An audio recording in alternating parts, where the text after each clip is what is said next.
उत्तर प्रदेश से मिल रही एक बड़ी खबर से। जी हां, उत्तर प्रदेश की राजनीति में अब एक बार फिर से हलचल अब तेज हो गई है। मुख्यमंत्री योगी आदित्यनाथ के मंत्रिमंडल का जल्द विस्तार होने की संभावना जताई जा रही है। सूत्रों के मुताबिक मुख्यमंत्री जल्द ही राज्यपाल आनंदीबेन पटेल से मुलाकात कर सकते हैं, जिसके बाद कैबिनेट विस्तार का रास्ता साफ हो जाएगा। बताया जा रहा है कि करीब 6 नए मंत्रियों के नाम लगभग तय किए गए हैं। यह विस्तार सिर्फ खाली पद भरने तक सीमित नहीं माना जा रहा, बल्कि इसे 2027 विधानसभा चुनाव की रणनीति से जोड़कर भी देखा जा रहा है। भाजपा जातीय और सामाजिक संतुलन साधने की कोशिश में जुटी है। फिलहाल मंत्रिमंडल में 6 पद खाली हैं। पार्टी अगड़ी जाति, गैर यादव ओबीसी, अति पिछड़ा, गैर जाटव, दलित वोट बैंक पर खास फोकस कर रही है। सूत्रों के मुताबिक भूपेंद्र चौधरी, मनोज पांडे और पूजा पाल जैसे नाम चर्चा में हैं। भूपेंद्र चौधरी को पश्चिमी उत्तर प्रदेश और जाट समीकरण से जोड़कर देखा जा रहा है, जबकि मनोज पांडे ब्राह्मण प्रतिनिधित्व का चेहरा माने जा रही हैं। वहीं पूजा पाल का नाम गैर जाटव, दलित और महिला वोट बैंक को साधने की रणनीति का हिस्सा माना जा रहा है। सूत्रों का कहना है कि कुछ मंत्रियों के विभागों में फेरबदल भी हो सकता है। भाजपा संगठन और सरकार के बीच बेहतर तालमेल बनाकर चुनावी तैयारी मजबूत करना चाहती है। राजनीतिक जानकारों का मानना है कि यह कैबिनेट विस्तार सीधे तौर पर 2027 चुनाव की तैयारी है। भाजपा सामाजिक संतुलन, क्षेत्रीय प्रतिनिधित्व के जरिए यह संदेश देना चाहती है कि पार्टी हर वर्ग को साथ लेकर चलने की रणनीति पर काम कर रही है।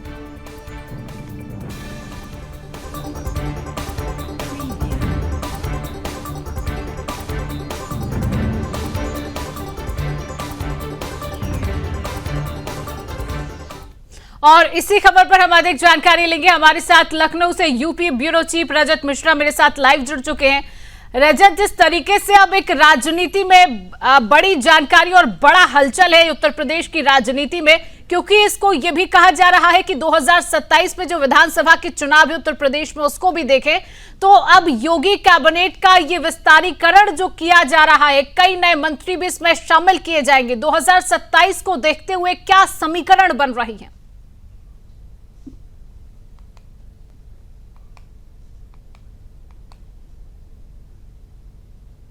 आप तक आवाज पहुंच रही है मेरी?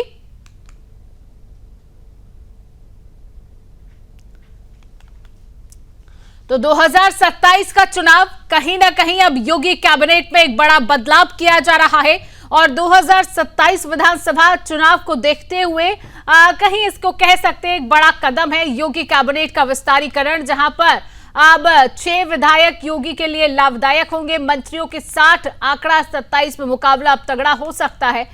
लगातार उत्तर प्रदेश की राजनीति के हलचल की ये बड़ी खबर है, जहां पर आज ये खबर निकलकर सामने आती है। 2027 चुनाव से पहले योगी कैबिनेट का एक विस्तारीकरण जिस तरीके से किया जा रहा है, तो एक अंदेशा लगाया जा रहा है। जो विश्लेषक है उनका कहना है कि 2027 की रणनीति के तहत 2027 का जो चुनाव है उसके तहत भी ये कहीं ना कहीं एक बड़ा फैसला लिया जा रहा है।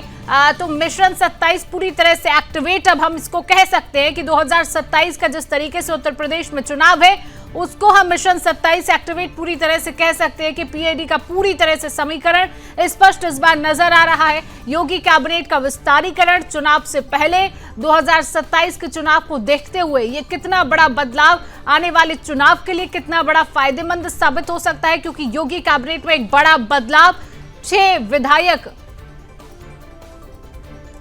ठीक है, एक बार फिर हम रुक करेंगे जहां पर लखनऊ से यूपी ब्यूरो चीफ रजत मिश्रा मेरे साथ लाइव जुड़ चुके हैं। रजत, ये जानना चाह रही हूं जिस तरीके से योगी कैबिनेट का विस्तारीकरण की खबर सामने आती है, क्योंकि 2027 में उत्तर प्रदेश में विधानसभा का चुनाव है, 2027 को देखते हुए क्या समीकरण बन रहे हैं 2027 से पहले योगी कैबिनेट के विस्तारीकरण को लेकर? देखिए 2027 के आप विधानसभा चुनाव से पहले योगी सरकार ने अपने मंत्रिमंडल में विस्तार करने का निर्णय लिया है और उसके तहत 6 नए चेहरे आज योगी मंत्रिमंडल में शामिल होने वाले हैं। और इसके अलावा जो 2 पुराने चेहरे हैं अजीत पाल और सुरेंद्र तोमर, उनको एलिवेट किया जा रहा है। उनको कैबिनेट मंत्री, उनको राज्य मंत्री से कम सवाल का दर्जा दिया जा रहा है। तो वो लोग भी आज यहाँ पे शपथ लेंगे।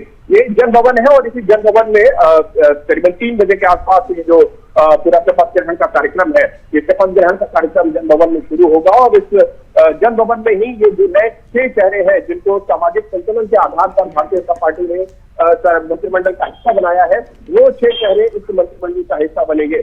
प्रमुख तौर पर जो बड़े चेहरे हैं, जिसमें खासतौर पर पीजे की काट के तौर पर भारतीय जनता पार्टी ने इन 6 चेहरों को मंत्रिमंडल में शामिल किया है, जिसमें जो ब्राह्मणों के अंदर नाराजगी है उसको भी भारतीय जनता पार्टी ने कहीं ना कहीं बैलेंस करने की कोशिश की हो, इसीलिए मनोज पांडे को कैबिनेट मंत्री बनाया जा रहा है। और उसके अलावा कृष्णा पासवान जो पासी समाज से आती है उनको मंत्री बनाया जा रहा है।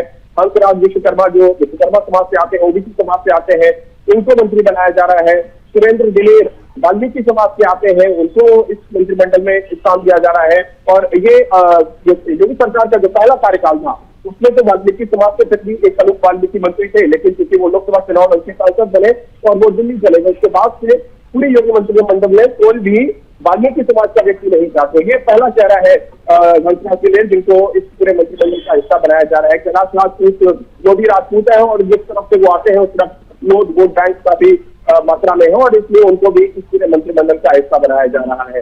तो ये जो पीजे की काट के तौर पर एक सामाजिक बैलेंस है, जो जातीय बैलेंस है, उसको करने की कोशिश इसके पूरे मंत्रिमंडल में की जा रही है, विस्तार में की जा रही है।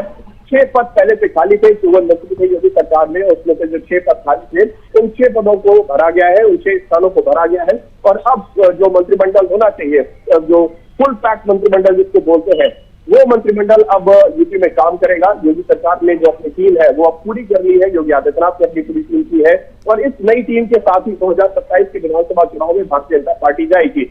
बंगाल चुनाव के परिणाम के बाद से ही ये माना जा रहा था कि यूपी में बहुत जल्द अब मंत्रिमंडल विस्तार होगा और इस मंत्रिमंडल विस्तार को कल फाइनल रूप दिया गया और उसके बाद आज तकरीबन 3 बजे के आसपास शपथ ग्रहण समारोह यहाँ पर राजभवन के अंदर होगा। और इस टीम के साथ अब जिस तरीके से आप ये भी मान सकते हैं कि भारतीय जनता पार्टी ने भी अब ये फाइनल कर दिया है कि बंगाल जीत के बाद अब पूरे जोश खरोश के साथ भारतीय जनता पार्टी उत्तर प्रदेश के विधानसभा चुनाव की तैयारियों में लग जाएगी। हालांकि जो लोग आज मंत्री पद की शपथ ले रहे हैं उनके पास समय महज 6 से 7 महीने का होगा और इतने कम समय में ही उनको अपनी परफॉर्मेंस भी दिखानी होगी।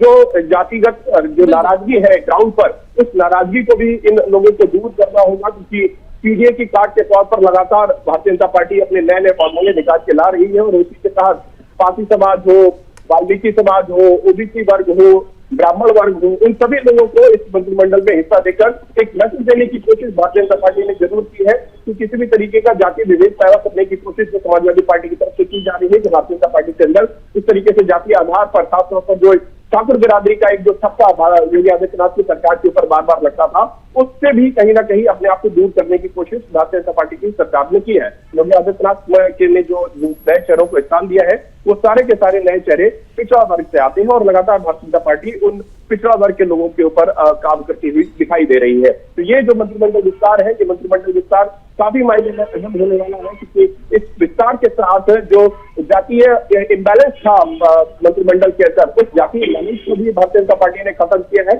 और इसके साथ साथ दलित समाज और वाल्मीकि समाज के जो लोग थे जिनको भारतीय जनता पार्टी सबसे वोट बैंक के तौर पर अपने साथ जोड़ना चाहती है, वहां से हंसराज दिलेर को लाके सुरेंद्र दिलेर को लाके ये भारतीय जनता पार्टी ने मैसेज साफ किया है कि उस जात में, उस बिरादरी के लोगों को भी भारतीय जनता पार्टी अपने साथ लेके चलेगी। बिल्कुल रजत, कहीं ना कहीं जातीय समीकरण को साधने की कोशिश भी यहाँ पर की जा रही है। 2027 में इसका क्या प्रभाव पड़ता है और उस चुनाव को देखते हुए भी एक बड़ा विस्तारीकरण जिस तरीके से कैबिनेट में किया जा रहा है, ये भी एक बहुत अहम विषय माना जा रहा है चुनाव को देखते हुए। फिलहाल रजत, तमाम जानकारी साझा करने के लिए आपका बहुत बहुत धन्यवाद।